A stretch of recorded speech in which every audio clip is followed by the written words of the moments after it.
Good afternoon. Third day of Chinese New Year, coming from Hualien. We've had such beautiful weather. It's been incredible. Too bad more people weren't here to enjoy it.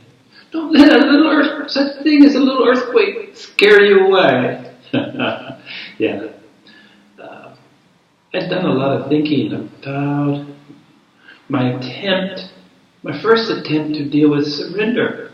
And I wanted to add some things to that after some deep thought about it. It's such a critical thing.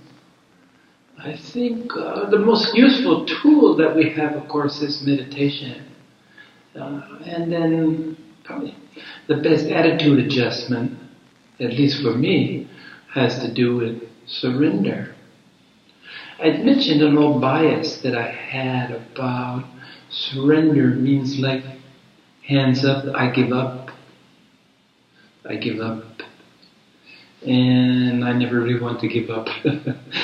I always fought to keep my autonomy. And probably paid a big price for stubbornness and refusal to really listen too much to others. Especially I didn't spend much time seeking advice of pretty much any nature. But it's time to revisit some of this thinking. I mentioned before that surrender, at some point you need to surrender to some dharma, to some teaching, to somebody's teaching. You need to surrender because there's a certain element of trust. And we'll talk about that. Trust is a critical. If you can't trust your teacher, if you can't trust the dharma or their teaching, there's really not much to build on. Because indeed, I choose the word carefully, build on. You want to build on the teachings, not improve them or change them or alter them, but to customize, to suit your needs, to suit your quirks, to suit your to suit yourself. There's that word again. So, yeah, suit yourself. Up to you. As my Buddhist friends always said in Thailand, up to you. And their other second response was, no problem. Nothing was a problem. And it's a beautiful, beautiful culture. If you haven't gone, please do. I love Thailand very much. So, to dig a little bit deeper into what surrender means, and to even I'll go full circle and come back to my statement of my inability to really accept surrender too much because it meant hands up, give up, I give up. And it's interesting how this will come back again, full circle, come back as a major element in my spiritual travails. Yeah, spiritual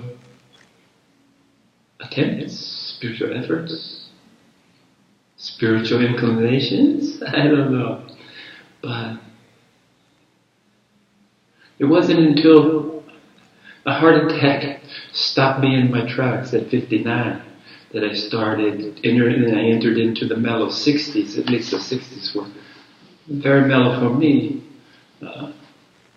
And also, really important, a lot of major things happened in my 60s. Lots. But it was a heart attack kicking my butt and really saying that resistance, this is what, the heart attack. My heart attacked me like a wild dog or something, yeah. Took a big bite out of my butt. But it did serve a purpose, and it did help me to say, aha, maybe I better look at this resistance. What am I resisting? And among the things I was resisting is accepting anyone's help. Having a mentor, having someone to guide me on my spiritual path. I always had thought that I would do it on my own. In the true pioneer spirit. Yeah, do it on my own. And then the mellow in the 60s, and some events that I'll talk about another day, helped me to be open to meet someone who had a teaching that really resonated with me, and someone who I could respect, and someone, most importantly, someone that I observed for long periods of time that met all the criteria necessary for me to accept, for me to begin the process of surrender. And again, it wasn't the process, the idea was not to so much surrender to an individual. The idea was to surrender to the teachings, surrender to the Dharma,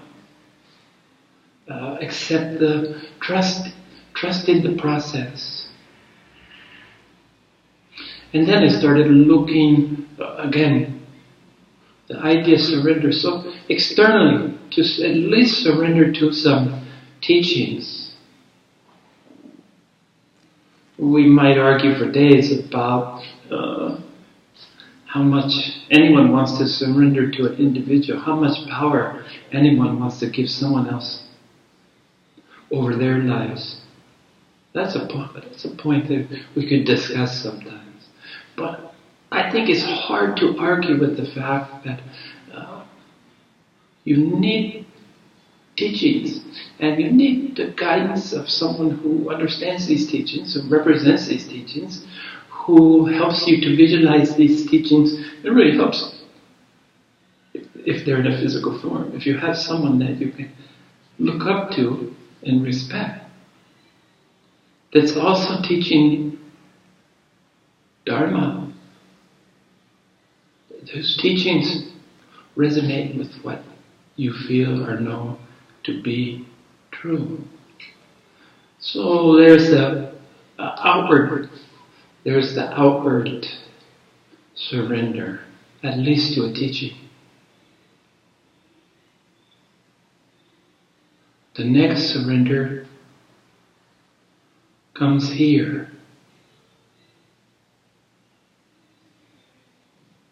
As everything, everything will come here. As you lose your focus on the outer and start to turn inward, wherever great teacher told you where the truth was, where the spirit lived, within, to turn within. And as you turn within, you can't help but notice your old friend, the ego. Some will call it the lower self. The lower self is there to promote the ego, to sustain the ego, to keep it alive, keep it vibrant, keep it going. And their ego is such a tricky. When you're saying, okay, when you start to begin the practice that will help you to begin to diminish the role of the ego in your life, to diminish the role of self-interest in your life, and start to look beyond. The ego will pull all kinds, the last gasp, with its last breath, it will try to trick you.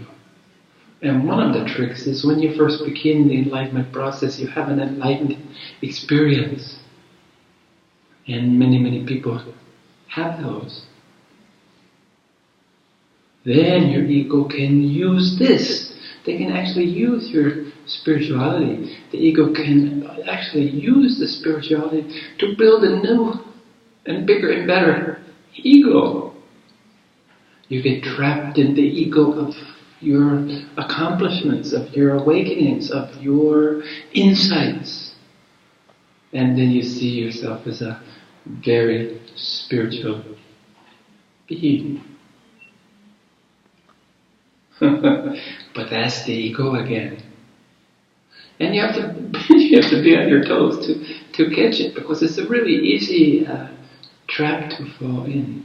But as soon as you start feeling that you're special, that you have some accomplishment that separates you from everybody else, and the key word is separate, because it's always about, true experience is about union, not separation. So as you begin to work with this rediscovered, reinvigorated ego, it's human nature. The closer we are to death, including the ego, the harder we'll fight. And the ego fights you really tough, and so that you adopt this new, embrace spirituality as a new part of a redefined, re-emerged ego. And this is what you have to surrender up instead of surrender to. First you surrender to the teachings. Now you have to give up something. So the first thing that you probably learn as you go, is that you have to give up any desire to accomplish something, to get somewhere, to become enlightened. As I told you before, I always wanted to be a Buddha, to give up these images in your mind, because they all start to be connected with the ego or your lower self. Even though you might look at this as kind of a higher lower self, because it's not so selfish. But as soon as there's separation, there should be a hint. As soon as you feel any separation, as soon as you feel better than, or more than, or someone else is less than, as soon as you start feeling that, oh, I'm special, then that's the hallmark of a egoic problem, egoic crisis. And this is what you have to surrender at this stage. You surrender from these feelings of separation, these feelings of superiority, these feelings of accomplishment, these feelings that you got somewhere. Because in truth, there's nowhere to go. There's nowhere to go. So this is a surrender of the egoic consciousness, surrender of a surge, surrender of a journey, surrender of goals.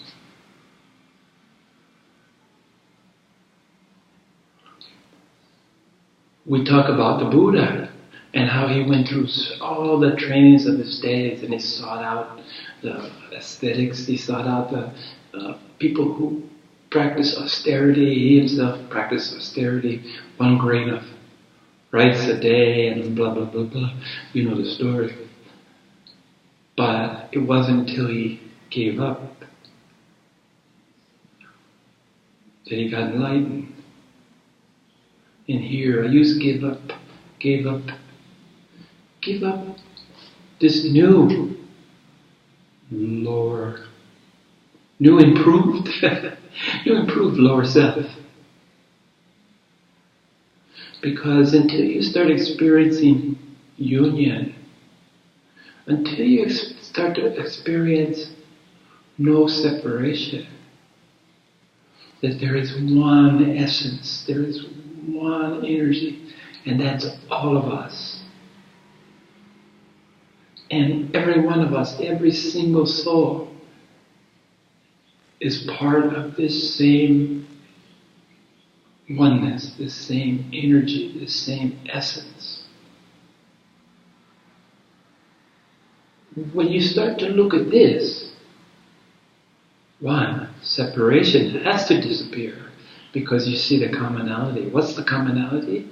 Is this, we're all made of this same spirit, this same energy. And I mentioned to you before, this energy that spiraling and spiraling up from the top. When you see that there's no separation, you start to understand the next step. And there's nothing exceptional about you anymore at this point. All your ideas of progress have to fall by the wayside. All your concepts of how far you've come on the journey, how much farther you have to go on the journey.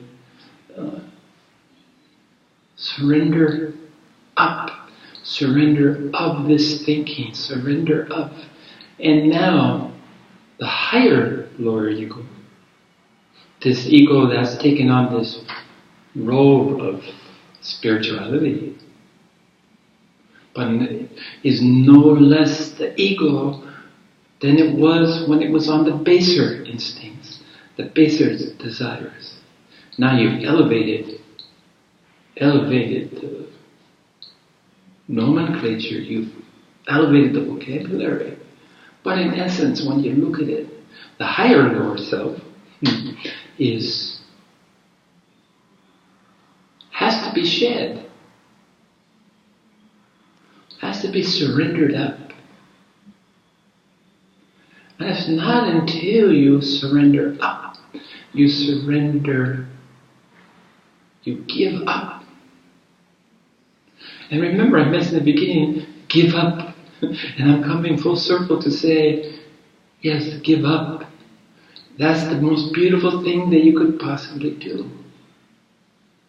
I looked at it previously as a way that I would give up power, give up someone's influence, give up someone's control, someone's possible control of me, to surrender, to give it up. But then I started to look at give up. Before I saw giving up as a weakness, because, we're supposed to accomplish, we're supposed to excel. Never give up. Remember? The hero of the cowboy movies. Never give up against any odds. And then I found the beauty of giving up. The beauty of surrendering up. The lower, this new improved, the higher lower self. Yeah, this idea that you're some kind of experienced being. And in this place, after you understand the universality of the connection of you, that there's only one thing and everything else is an illusion. There's one thing, and that's the energy, that's the soul, that's the essence of the universe. Once you see the universality and you see the brother and sisterhood in all forms of life, you start to really appreciate and start to understand that depending on how you want to look at it, either we or me is not special, or everyone is not special, or flip it over, because you're playing with opposites, playing with diametrically opposed concepts, light, dark, love, hate. When you play with these, when you engage them, this is part of the ultimate, or part of the final, or part of the, nothing's final, I don't like that word, conclusion? What's the word I'm searching for? When you see the commonality, when you feel the unity, you realize that everything and everyone is part of the same essence. And being so, they're all enlightened. Everyone and everything is enlightened. Because this is the true state of being, is enlightenment. Immersion into the all-encompassing everything. And once you see the commonality, once you see the universality, once you feel the connection, any sense of being special, any sense of being unique, any sense that you're better than anyone or anything, leaves you. It's gone. And this is when you start to experience these feelings. This is when you know that you've surrendered up. You've given up the lower self, the higher lower self. And you're left with what we call higher self, what we call spirit. And again, there's always a trick, there's always an obstacle, there's always something to look at. When you've gotten to this point, you realize that, again, you're nothing special. You're not out of the ordinary. It's so common when you realize that everything's enlightened. What could be more common than the realization of your own enlightenment? Does this put you in a special category somehow, that you're superior or better than other people? Or that they should bow at your feet or listen to your words? No. But what becomes important, and how you ultimately will know the sincerity of anyone, is by their deeds. It's by their deeds. Watching carefully. Words don't come close, but deeds are there for us all to see. So, this ordinariness, this commonality. And how do you proceed with your life after this? Live in the now. Just do what comes around your... Do what comes around. Do what comes to you. I've learned a long time ago that I'm a better agent of watching things come to me than I am going to someone else or something else. Watch what comes to you. Watch what comes into your environment and deal with it in an even keel, and deal with it as you encounter it. And on another level, we've gotten to the higher self. Okay? We've gotten to the higher self. And there's actually a time and a place that you will surrender, even give up even this concept of a higher self. And that's when you become truly selfless, truly a living expression of the essence, all that is real. So the process of surrendering is not something that you just did once. Oh yeah, I surrendered. Right. It's an ongoing process. And I believe that Meditation is the practice. Meditation is crucial. Meditation is a tool that we have to work along this, to help us in our efforts. And ultimately meditation will lead us to effortlessness. Effortlessness. As such as selflessness. So we've surrendered the lower self, the egoic expression. Then we have the second reincarnation of the ego in a spiritual guise that we have to surrender. And then what we're left with is our higher self. And eventually the time will come. It will happen maybe without even you really being aware of it. It just seems to be in the evolution of things. Because as I see when people talk about reincarnation, and reincarnation is a topic for another day, but reincarnation is something that